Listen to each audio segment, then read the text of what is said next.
ఓం శ్రీ మహాగణాధిపతే నమః. శ్రీభ్యో నమః. హరి ఓం. ఈ రోజు నుంచి ఆశ్వీజ మాసం ప్రారంభం అండి. ఈ ఆశ్వీజ మాసం ప్రారంభం నుంచి నుండి ఇప్పుడు కూడా దేవీ శరన్నవరాత్రులు ప్రారంభమవుతుంటాయి.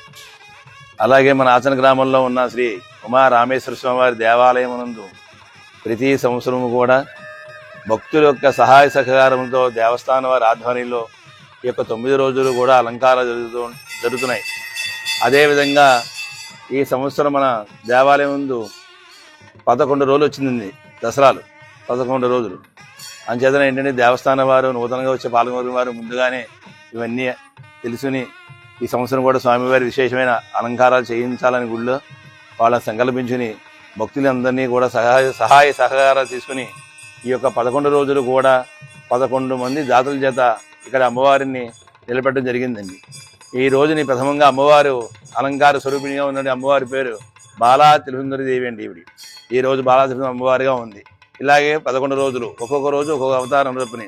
రేపు గాయత్రీదేవి, కాత్యాయని దేవి, ఇలా ఒక్కొక్క రోజున ఒక్కొక్క దేవి అమ్మవారు అన్నపూర్ణాదేవిగా భక్తుల యొక్క సహాయ సహకారంతో ప్రతిరోజు ఇక్కడ స్వామివారు భక్తుల యొక్క ఇచ్చిన గోత్రనామములతో ప్రతిరోజు అమ్మవారికి ఉదయం పూట సహస్రకుంభార్చన, సాయంత్రం 7 గంటలకి పంచహారతులు వారి యొక్క గోత్రములతో మళ్ళీ సాయంకాలం కూడా స్వామివారికి రఘు పూజ చేసి తర్వాత భక్తుల యొక్క గోత్రనామములతో అమ్మవారికి పంచహారతులు ఇవ్వడం జరుగుతుందండి.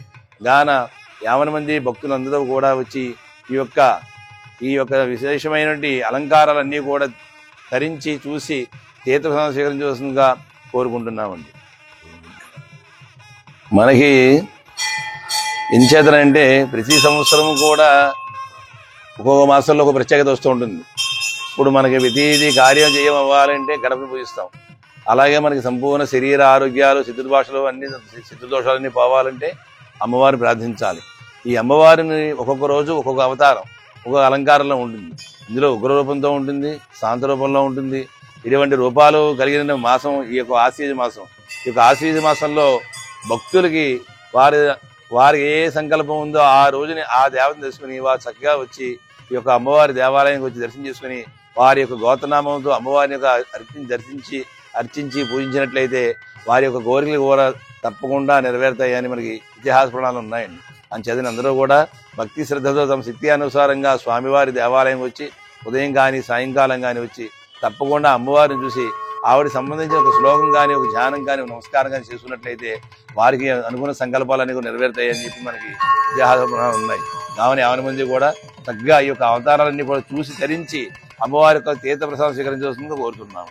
ప్రత్యేకించి ఈ సంవత్సరం ప్రత్యేకించి స్వామివారికి దేవాలయంలో ఈ యొక్క 11 అలంకారాలతో పాటు చండీ హోమ కార్యక్రమం కూడా మంగళవారం దుర్గాష్టమి నాడు మంగళవారం 35వ తారీఖు పెట్టారండి.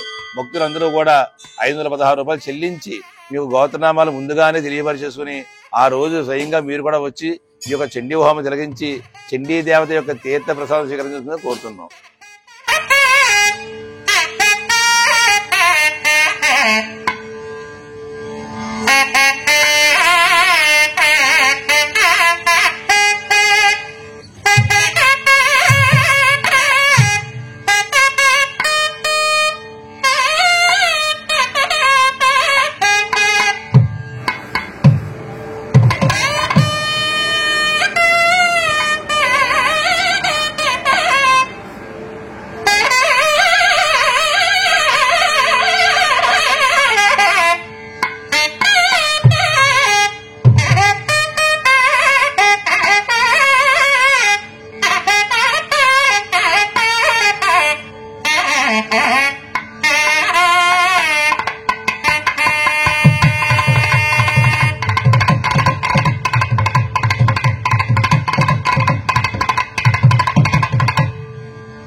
గోదావరి ఛానల్ ను సబ్స్క్రైబ్ చేయండి, లైక్ చేయండి, షేర్ చేయండి.